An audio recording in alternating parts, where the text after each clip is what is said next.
আজকে আমি পাহাড়িদের মতো সিদ্ধ সবজি খাবো। তো ঘরে যেসব সবজি ছিল সেগুলোই সিদ্ধ করব। এই যে আমার ছোট্ট কুকারটা, এটাতেই সিদ্ধ করব লবণ পানি দিয়ে। প্রথমে আমি নিয়ে নিয়েছি কাঁচামরিচ আর একটা বোম্বাই মরিচ নিয়েছি। এই কাঁচামরিচ আর বোম্বাই মরিচটা আগে সিদ্ধ করে নিব, তারপরে এটা একটু চিংড়ি মাছ আর একটু রসুন দিয়ে ভালো মতো তেলে বেটে নিতে হবে। ঝাল ভর্তা যেটাকে বলে, ওই ঝাল ভর্তার সাথেই সিদ্ধ সবজি খেতে হয়। আর এটা আমাদের বারান্দার গাছের পুঁই শাক, পুঁই পাতা। আর এটা ঘরে ছিল, এটা পটল, তারপরে ঢেঁড়স বা ভেন্ডি বলে অনেকে, সিম আর টমেটো।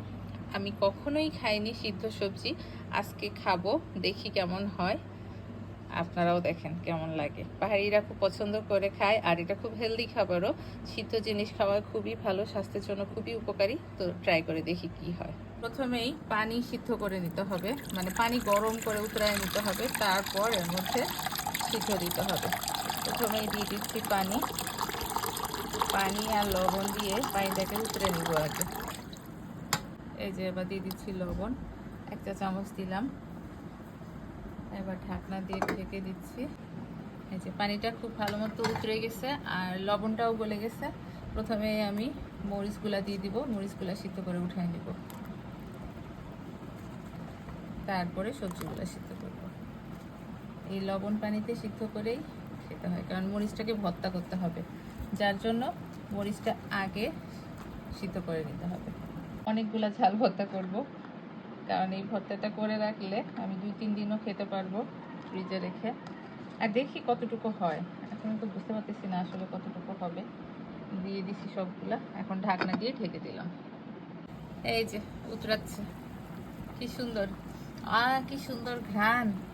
এটা একদম কিসের ঘ্রাণ, মরিচের ঘ্রাণ, খুব ভালো লাগতেছে। আমি এখানে আসি দেখে পাচ্ছি, আপনারা তো আর পাচ্ছেন না। যাই হোক, এটাকে এখন উঠায় নিব, সিদ্ধ হয়ে গেছে খুব ভালো মতো।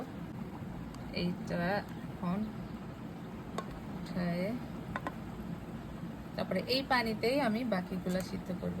আমি এইটা ব্যবহার করি, তাহলে আমার সুবিধা হবে, পানিটা ঝরে যাবে। এই যে লবণ পানিতে এখন আমি দিয়ে দিচ্ছি পটল। আগে পটলগুলো সিদ্ধ করে নিব, আরও কিছু দেওয়া যাবে, সিমও দিয়ে দিই, যেহেতু দেওয়া যাচ্ছে সাথে যতগুলো যায় দিয়ে দিই, সিদ্ধ হয়ে যাক। সব তো সিদ্ধই করতে হবে। আই থিঙ্ক এগুলোও দেওয়া যাবে, ঢেঁড়সগুলো। হ্যাঁ, এখন আবার ঢাকনা দিয়ে রাখলাম 3-4 মিনিট, 5 মিনিটের বেশি লাগবে না। দেখি কি অবস্থা। এই যে অনেকক্ষণ ধরে উতরাচ্ছিল, আই থিঙ্ক সিদ্ধ হয়ে গেছে। একটু দেখি চেক করে, পটলটা দেখলেই হবে, বাকিগুলো আরও নরম। হ্যাঁ, একদম গলে যাচ্ছে। এখন আমি নামায় ফেলবো, তারপরে শাক আর টমেটো দিয়ে দেবো।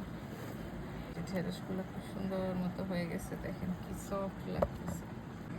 এবার আমি টমেটো আর শাকগুলো দিয়ে দিব, কারণ এই দুইটাই খুব নরম, বেশি সময় লাগবে না, এই জন্য এই দুটো একসাথে দিচ্ছি। এই যে ঢাকা হয়ে গেল, এটা এখন হোক। এই তো 2-3 মিনিটেই হয়ে গেছে এটা, ওটা একটু 4-5 মিনিট লাগছে, কারণ এটা একেবারেই নরম জিনিস। এখন আমি সুইচটা অফ করে দিই, এখন এটা নামাই নিব, তারপরে মরিচ বাটাটা দেখাচ্ছি। এই যে আমার সবগুলা সবজি খুব পারফেক্টলি বয়েলড হয়ে গেছে। এই সিদ্ধ সবজিগুলোর জন্য এখন আমি ঝাল ভর্তাটা রেডি করে তারপরে গরম ভাতের সাথে খাবো।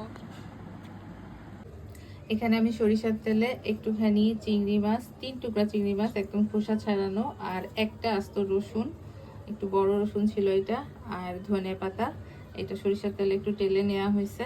এখন এগুলো দিয়ে আর কাঁচামরিচ সিদ্ধগুলো দিয়ে খুব ভালো মতো বেটে নিলে অথবা ব্লেন্ড করে নিলেই ঝাল ভর্তাটা হয়ে যাবে। এই যে মরিচগুলো ভর্তা হয়ে গেছে, দেখেন একদম সবুজ সবুজ, কি সুন্দর একটা ভর্তা হয়েছে।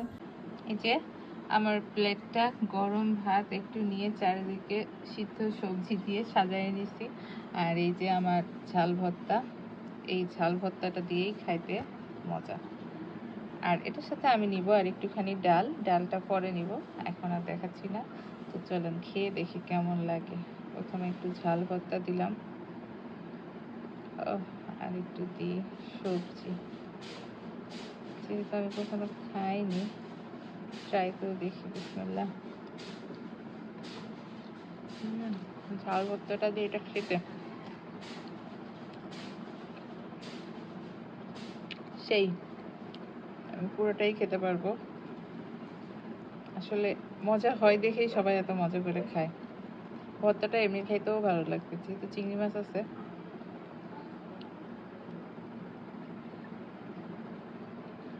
সবকিছুই অসাধারণ লাগতেছে,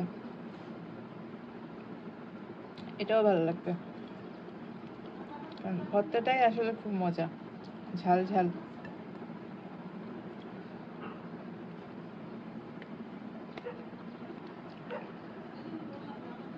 সবাই অবশ্যই ট্রাই করবেন। খুব ভালো লাগলো। সবাই সুস্থ থাকবেন, ভালো থাকবেন, আমার সাথেই থাকবেন। আল্লাহ হাফেজ।